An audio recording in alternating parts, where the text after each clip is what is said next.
Hello, everyone, and welcome to Support Someone Saturday. I am so excited to be here today with Julie Bonn Blank. She is Women's Services and Educational Director at Abuse Recovery Ministry Services, otherwise known as ARMS. How are you doing today, Julie? I'm doing really well, thank you. And you? Busy season, I Yes, hear. it's a Yeah. busy season coming into fall, right? Yep. But Yep. I'm excited for something new, and I feel like God is doing new things. It's been a time of acceleration and just believing for Him to, bring further healing in our nation and in our lives. And I love what we're going to cover today. So let me tell you a little bit about Julie. When she is not writing, she designs websites and she works a day job with ARMS, Abuse Recovery Ministry Services. She loves to garden and walk on the beach. You're a woman after my heart. I love the beach. She is a certified domestic abuse advocate in the state of Oregon, an expert in domestic violence, and an abuse recovery coach. She is the facilitator of Washington County Survivor Voices Committee and also provides training in domestic violence, as well as on many other marketing and writing topics. She is also the facilitator of the North Coast Christian Writers. That's so cool. And she and her husband have four children, one granddaughter, and one fur child. Aw, love that. They reside in Forest Grove, Oregon. Am I saying it right? You are. Yeah. Yes. Okay, Oregon. Thank you for joining us today, Julie, and thank you to all of our listeners and viewers for coming on. So, this is such a good topic because I feel like sometimes it's not talked about, but yet it is rampant. A lot of different bullying and abuse and different things happening. So, can you tell us, Julie, what is the history and the mission of ARMS? Sure. I'll tell you a little bit. Unfortunately, our stats in the faith community are the same as they are outside the faith community, and that is that three in 10 or 1 in 3 people are affected by abuse. Either presently or in their past, or have healing to do. And so, in the early 90s, our founder Stacy felt really called to start ARMS. And interestingly enough, she does not have an abuse story, so she did not come from an abusive background, but so for some reason, God decided her, Uh, which is wonderful because she's done an amazing job throughout the years. And so it started with the Her Journey program, which is our healing program for women and for teens, ages 14 and up. The curriculum is appropriate for that. We've run thousands and thousands through. So I think we're up to 36,000 women that we've wow. served with this program, and it's free. It's no charge. It's nationwide. We're also in Kenya, and we're just currently training leaders in Nigeria and Uganda.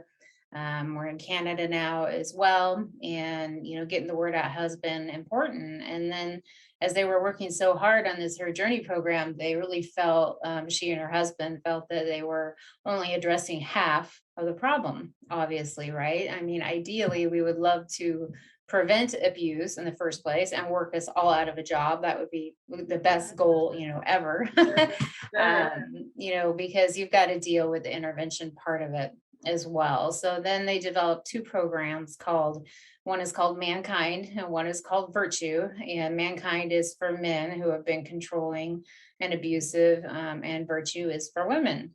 And we find that the majority of our Virtue participants are also survivors and victims, have had abuse in their past and have maybe done a secondary abuse situation, but they were the ones who got arrested and sent to court and then sent to this, DV intervention program. So we run all 3 of those programs. At one time, we did have intervention programs for youth as well. And so we do have curriculum for that, and we've really more honed into the adult at this point, but we still have a few leaders out there with that curriculum that tend to run for the younger generation, because many of us who have been in abuse, and I include myself in that, have said, man, if I had known this stuff, if I Yeah. had been taught this when I was a teenager, how would it have changed, the course of my life, and what I went through. So those are the 3 programs that we offer. And then we also offer a lot of training. So we do a lot of pastoral training, staff training. We'll come in, we'll Zoom in, we'll webinar, we'll meet in person, and talk about DV 101. This is what it looks like. This is what a victim looks like. This is what you should say. This is what you absolutely should not say. this is how you treat somebody in your church who might be a perpetrator, and seems very charming, and you're unsure of that. And how, how to help these people instead of bringing secondary abuse on is what commonly happens when we go to our churches and our church leaders. So that's also a component of what we do. There's a lot of teaching and training in hopes of enlightening the entire world. I guess that needs to be the goal, on how to respond appropriately to abuse and help people who have been there. So, I feel like this is so important. I like what you said about it affects the faith community as much as even people outside the church. And I think it hasn't always been talked about, like more recently, maybe it's starting, even mental health things, abuse, domestic violence, like you mentioned, DV. And I think it is important, like, how do we address it within the church? How do we get people help? And even for those that are in that leadership or pastoral position, training them, right? Because I don't think that I don't know like what it is like now, but I have a degree in pastoral studies. It's been probably close to 20 years. I don't know. But yeah, not a lot of training on that, like how to handle people in that situation. So I think it is more specialized, but with how prevalent it is, I think it's really important to know how to help people heal, because it's like you don't want to just be like, oh, do nothing, right, or it right. or make people feel like, oh, you shouldn't come to church, or it's a bad thing, because really the reality is we all struggle in different ways, right? And we want to help people heal. I think that's the heart of Jesus. And so I just love that you have these resources and that you're doing these trainings. And I love that we can use social media in this way, or use like, technology to connect online, because maybe you're out there on the West Coast, but you could teach people anywhere. So that's awesome. Absolutely. Yeah, That's and training is key. We have a curriculum that, it's an online curriculum that we use to train the leaders of our groups, but we have people who are never leaders that take the training because we train MSWs, we pastors and PhDs. And the reason, we developed it was because I would ask them, how much DV training did you have in your schooling? yeah. And the most common answer I got was, oh, we had a 45-minute film. And Wow. then we talked about it. And there is so much packed in and what needs to be known out there and isn't happening. And I'm hearing more and more colleges, tilting towards potentially having at least a course, on domestic Yeah. violence. So we're grateful for that. So yeah, the majority of our therapists, our counselors, our pastors, and people working directly one-on-one with people who have been abused have not had enough training in this area. So we Yeah. do provide that as well. It's important. That's so good, because I know even like where we live here in Illinois, it's hard to even get into therapists right now because there's such a need for it. So I think it's great if you can equip people in the church, in those faith-based roles to also help. That's promising to hear. Can you tell us a little bit more? What are the types of domestic abuse and about the cycle of abuse? Can you kind of Sure. So, you're going to get a variety of opinions on this. I've been to trainings that talk about, the types of abuse, and they'll cover three of them. And we actually teach at ARMS that there are 8 types of domestic abuse. And there's a lot of parameters that fall within those types of abuse. So there's, psychological, there's physical, there's financial and sexual property, animal abuse, spiritual abuse, and verbal abuse as well. And 100% of all that abuse is always psychological, because it affects us in our very minds and our very psyche. But psychological abuse can include things like mind games. We've often called it gaslighting in the past. We've always called it crazy making, but gaslighting is the same thing, where somebody makes you feel crazy. Here's an example: somebody going to their sister and saying, yeah, my husband and I had a fight last night and it was really, really bad. And then later he hears about that and he's like, what do you mean it was really bad? We had like two sentences of argument and you're just, what are you thinking? What are you remembering? And we start out really as survivors in that kind of that mode of, well, wait, did I get this wrong? And questioning, ourselves. And yeah, eventually we get yeah. to a point where we're like, we believe it and we're like, okay, I'm exaggerating, this isn't as bad as it seems. And so those are the mind games we talk about, and psychological abuse. Using the kids, using the partner like a servant, public humiliation, all of that is psychological abuse. Physical abuse, of course, is more obvious. And that way we call it the sanity abuse, because, if somebody walks into work and they have a black eye, you're worried about them. You're like, okay, maybe I better ask them, right, about this black Mhm. eye. But we also understand that abusers are also very careful about where they leave their marks. And so we meet many, many women who do have marks on their body, but they're in places that don't show, that they can cover up well, because he knows better, than to Sure. make it facial. But physical abuse can also be like putting an arm up to stop, like if he says, no, you're not leaving the room, you're going to stay here with me, and puts his arm up against the door, that's considered physical abuse because it is a physical action. And so that Sure. is considered, physical abuse. Smothering, restraining. We see a lot more strangulation cases these days, sadly. And there's a difference between choking and strangulation. Mhm. Strangulation is somebody, either putting their hands around your neck or even just against your trachea, even for a few seconds, 3 to 5 seconds can cause brain damage. Whereas choking is actually on an object or a piece of food. And so with victims here, I always ask, has there been choking? Because that's how they see it as, or strangulation. They usually say no. And then I say, has he or she ever put their hands around your neck or put their arm up against, your trachea? And then they're like, oh yeah, yeah, yeah, that happens. Well, that's strangulation. So that's physical abuse. So that's a whole other category Yeah. in itself. Sexual abuse is more than just rape. It can be unwanted touch, it can be sexual put downs and chokes, or making somebody dress in a sexy way when they don't want to do that. Mhm. I've gotten some flack for saying this, but pornography is sexual abuse when it is not something that both partners want and somebody continues with in a relationship, whether the other partner is on board or not. Pornography becomes sexual abuse, and jokes. Extreme jealousy is also usually a part of sexual abuse. It just kind of comes in that category from what we see. Really, really dangerous. And then there's property abuse, and that's damaging property. So maybe slamming doors, punching a hole in the wall. Mhm. Um, Often it is the victim's property that's destroyed, Mhm. not the perpetrator, as we would call them, because they're taking something that's important to their person Mhm. and showing them they have that power and control over them by Mhm. hurting, that object. So I had one guy that, one gal came out of her situation with practically nothing. She had had a lot of statues in China from her mom and stuff from her grandmother, and slowly but surely he went through all those, and destroyed things that were vital to her and to her memories, and that's when she finally, I mean, it was an eye opener because that's when she finally realized, hey, this is not okay. But when we walked her through it, it was like, yeah, he never heard of his own stuff. He never threw his own phone or his own, it was always mine. So and then Mhm. animal abuse, anything to do with animals. And this can include bringing an animal in that somebody's allergic to or is really scared of.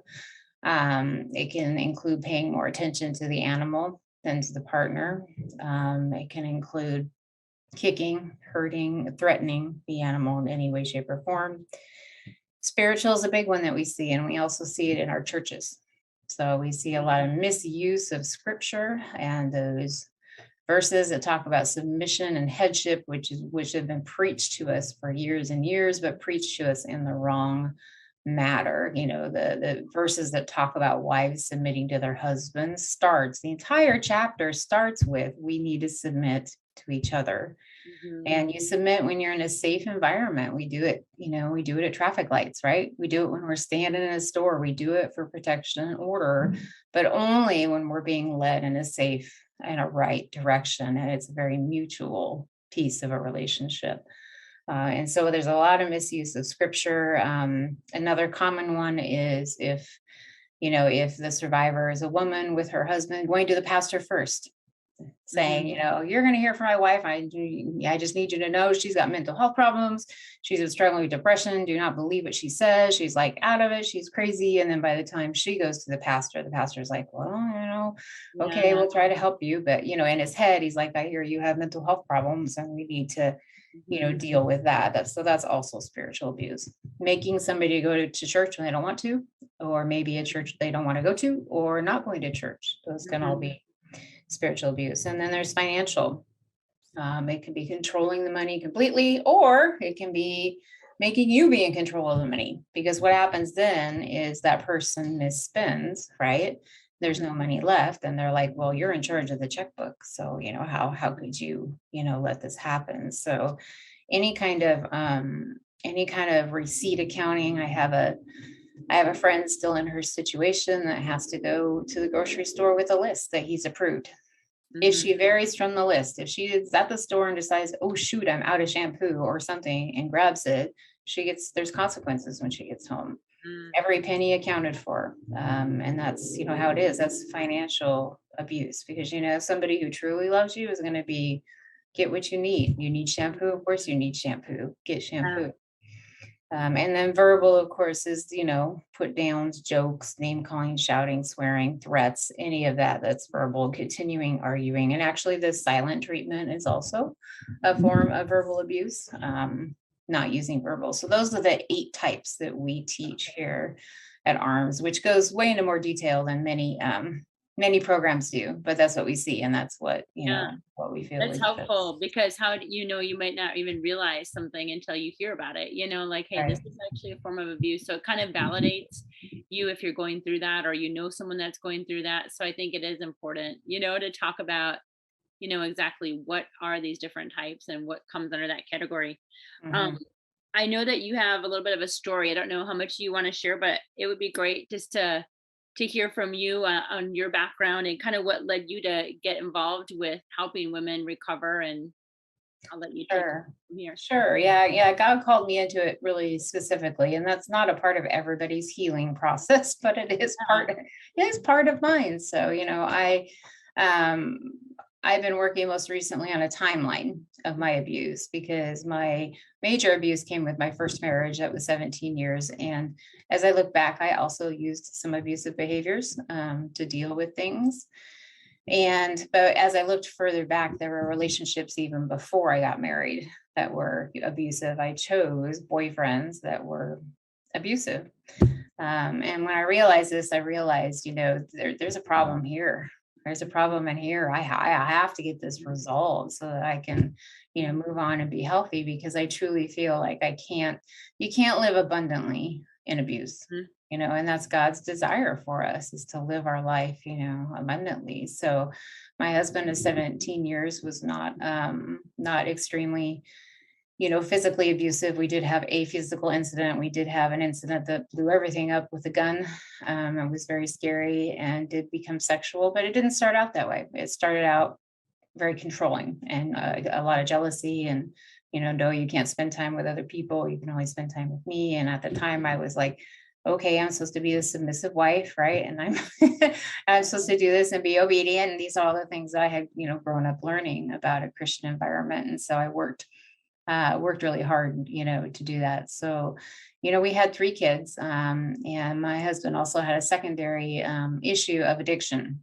Mhm. He was a patient of the pain clinics and was very addicted to opiates and Mhm. overused them every single month and went through withdrawals and once took the kids with him to buy illegal ones off the streets. And I did leave him 3 times during our marriage, 4 times, and I came back.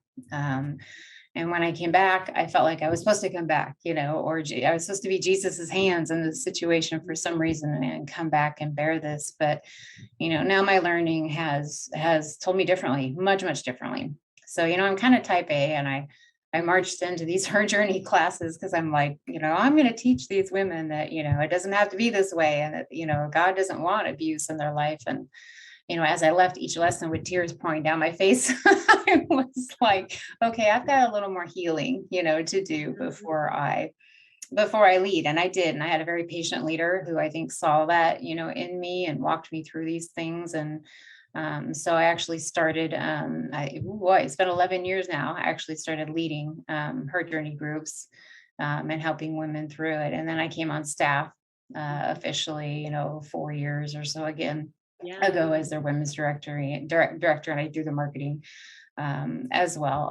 And so I write all the training curriculum and I oversee the her journey groups and I train leaders and bring them up. And I do a lot of calls with victims, which sometimes can get, difficult and hard. And most recently, God's led me into speaking and writing. And, I've written all my life, but I had a period in my life when I was in trauma that I couldn't do as Mhm. much writing. And so he called me back into writing. And said, now it's time for your writing to make an impact, and make a Amen. difference. And by the way, you're going to go speak to 200 people, 200 ladies at one I did a month or so ago and tell your full story. And I was like, no, I'm not. What? You mean the neighbor down the street, right? And he's like, oh no, I mean you. And so I struggled with this because I was getting ready to do this story time podcast, right? And my husband now, I have a very healthy husband now. I'm so grateful for my second chance. But we were sitting at dinner and he's like, well, how's the call going to go? And I said, I don't know. And he said, why not? And I said, because I have a feeling it's not supposed to be a call. I said, I'm supposed to tell her this is supposed to be in person. And he's Yeah. like, well, go for it. So I got on there and we were getting ready to record the podcast. And I said, I'm supposed to tell you something. And she said, what? And I said, I'm supposed to tell you this is supposed to be in person, whatever that means. And she's like, oh, and I was like, what? And she goes, did you know? She goes, that we have story time events in person, mostly pre-COVID. We were just coming out Wow. of COVID at that point. And, several hundred ladies tend to come and hear somebody's story. And I said, I had no idea. I just, God, the Holy Spirit told me to say, it's supposed to be in person. So That's awesome. went and did that. And I'm ashamed to say that I almost canceled 3 or 4 times. I never would have canceled, but like, Yeah. Satan has had a hold on me in that area since my abuse. Anxiety is Okay. there. And Mhm. he was really persistent. And I knew that it was going to have impact because he was being so persistent. The more persistent Yes. he is, the more he has to worry about, right? I'm Mhm. like, no, I got to do this. And it went Yeah. amazingly well. And my husband, of course, came and supported me. And we're still hearing from ladies. So I had a call just, I just had a, this was kind of funny because I had a call just 2 days ago from a lady who, she finally wants to do something about this abuse in her life and get some services and all of that. And she said, I'm a pastor. She goes, and a teacher.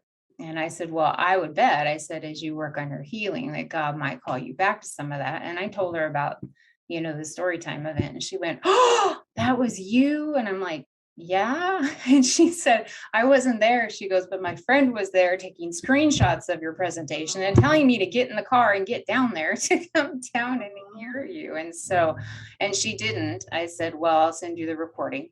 And I said, it sounds like God wants you to apparently, listen to it. And we had a great conversation and connection. And so it amazes me how the Holy Spirit works. This was a couple months ago that I did that, but I've still got, people that call and say your story touched me. I had one lady say she was struggling specifically that day with how to present custody to her husband. They were splitting up because he's the abuser, and that my story just completely guided her in the direction that she was supposed to take. So, God works, and he will let you, heal and use your healing story, but the healing part is important first. You've got to work on that to have that abundant life that he wants you to have.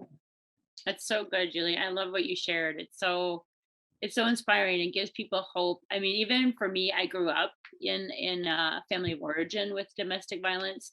So I saw that happen with my parents and even my mom toward me. And so I have also been working, this is kind of why I was interested in what you do, because working my life, throughout my life to heal, from all of that. So I've been through tons of Christian therapy and I've had prayer, partners and, done all kinds of things. But I had a lot of anger, even a lot of rage, at Mhm. times. And I think when I had children, it was like I really had to focus even more on healing, because I had abuse happen to me as a child. So I can relate to what you're saying about seeing it in yourself, even though you're like, I never want to do this to anyone else, and Mhm. so having to like kind of work through it. And I think just owning up to it, it's so huge. I mean, just for me to say this right now, and I have, when I've spoken to mom groups at time, talked about postpartum and talked about, the abuse and things. But the more you talk about, the more you heal, and I do agree that it does take time to heal from it so that you can go out and actually minister, because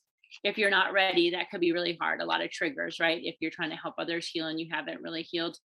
But I think it's so important to be open about it like you are. And I'm going to share the link to your story, because I know you have a link for that.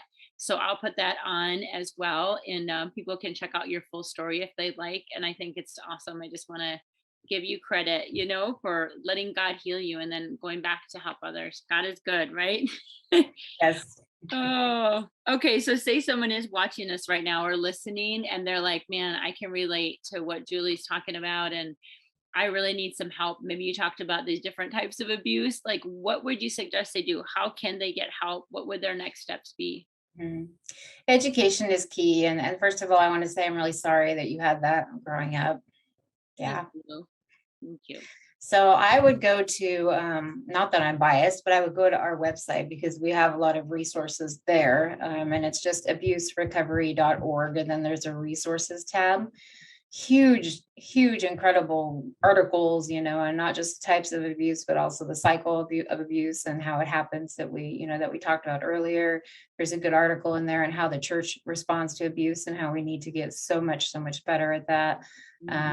Counselors and coaches that we have trained specifically in abuse and trauma, because many counselors can cause secondary trauma if they haven't dealt with abuse.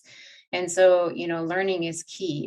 Getting physically safe, of course, is key, but it can also be a very dangerous situation. So there's a link on there for safety planning on how to get out safe and the things you need to think about, the things you need to pack, and how to put aside money, and a packet of information if it's safe to download. If it's not safe to download, then go to the library, or somewhere else where you can download it. I would immediately send somebody to her journey groups. They're free. And we have many women in her journey that are still in abuse, and every woman's journey is different. So, I had to get divorced, and then later he died, and he decided to not make any changes on his part. But they don't all go there. Every woman's journey is different. So that's part of what we as leaders lead them through and pray with them through, is for God to lead their path, whatever that might be. And some of that means that, their men come to mankind and make some great Yeah. changes, and they can restore things. And we've had those stories, as well. So education is key. There's also a tab on there for other healing resources other than Mhm. our groups that we've personally been involved in, so that we can recommend. And there's a lot of blog posts and stories. And so if it's safe to go there for somebody, I would recommend that.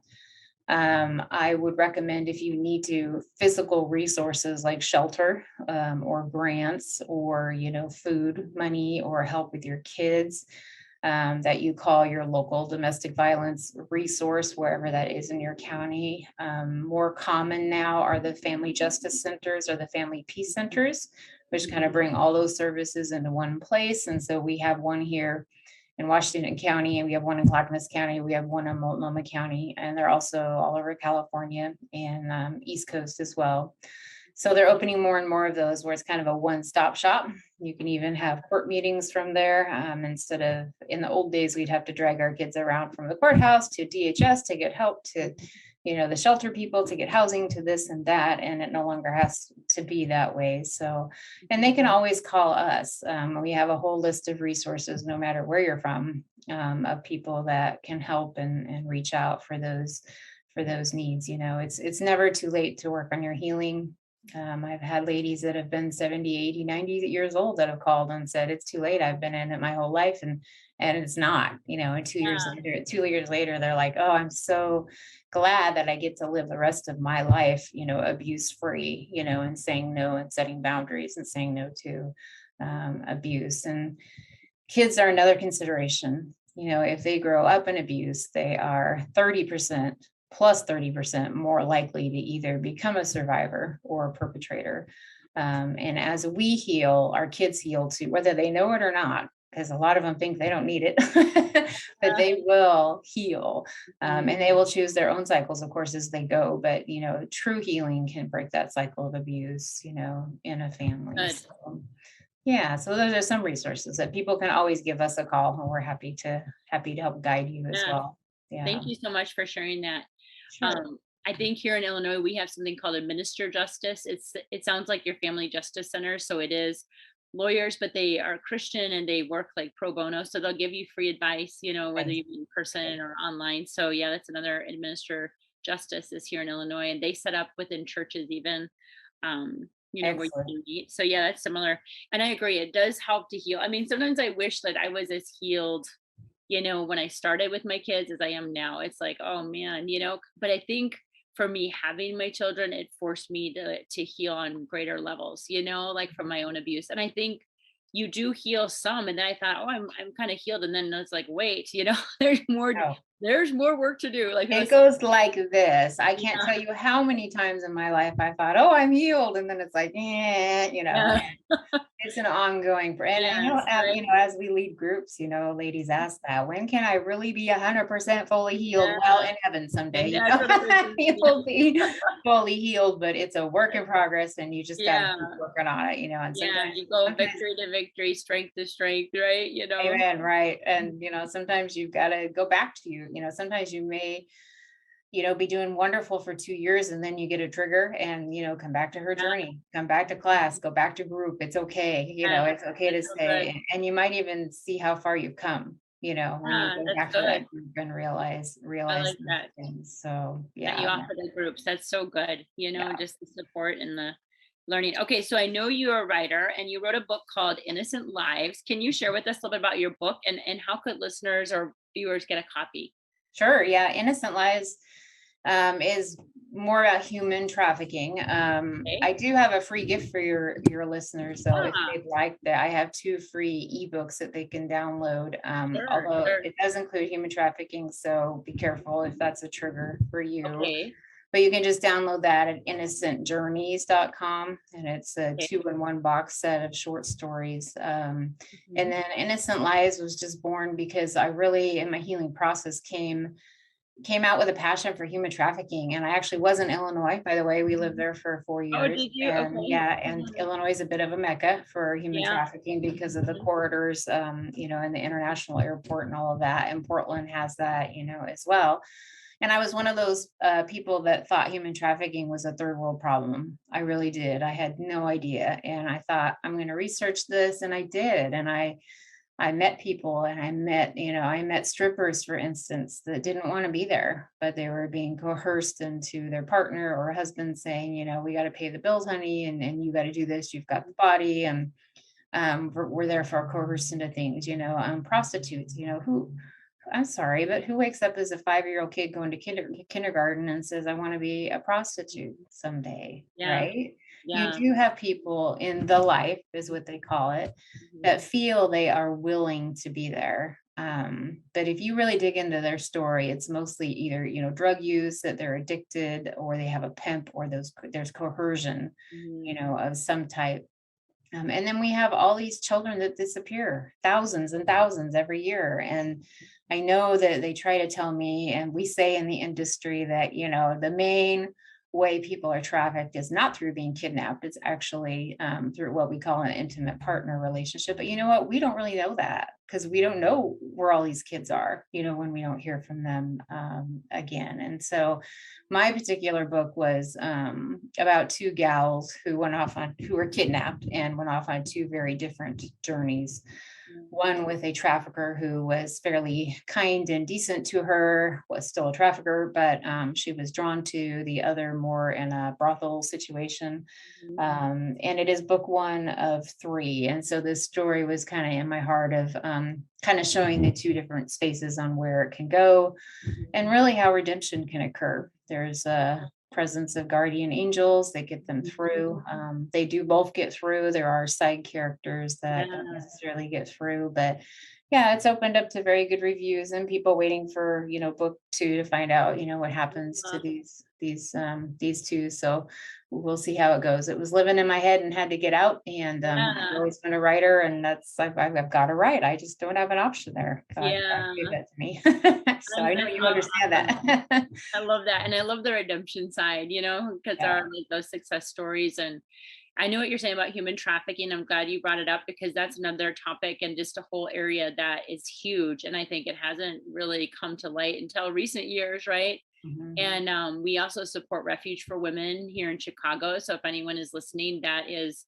an amazing nonprofit Christian organization helping women that have been trafficked to have a second chance, that they have a safe home and a transitional home. And so Yeah, it's so important. And I know more and more people are kind of jumping on board and wanting to see people, set free from that and have another shot at life, and to heal.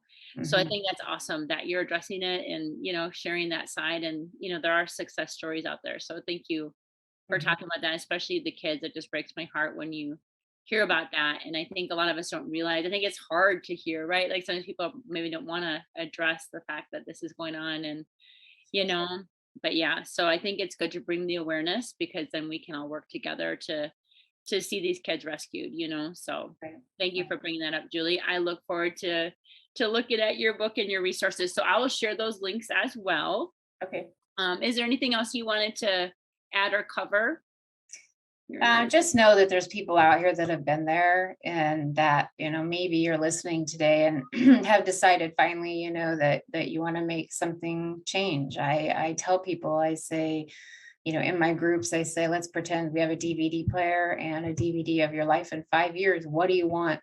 What do you want your life to be in 5 years? And we'll go around the table and they'll be like, oh, I want to be happy, or I want a better job, and I want a peaceful home environment. I have heard that one, quite a bit. And then I ask them, I say, what are you going to do today to make sure that your life in 5 years is that and not on the same track, that you're on? The programs are all about, not changing the other person because we can't. We can Mhm. only, change ourselves. So I would just encourage anybody today. It's also very common to feel stuck, but you do have choices. You are not stuck. There are choices and there are resources. So feel free to reach out if you have any questions. And if you're not ready yet, turn this podcast on again in a couple months and maybe you'll be more ready then and be safe, in the meantime.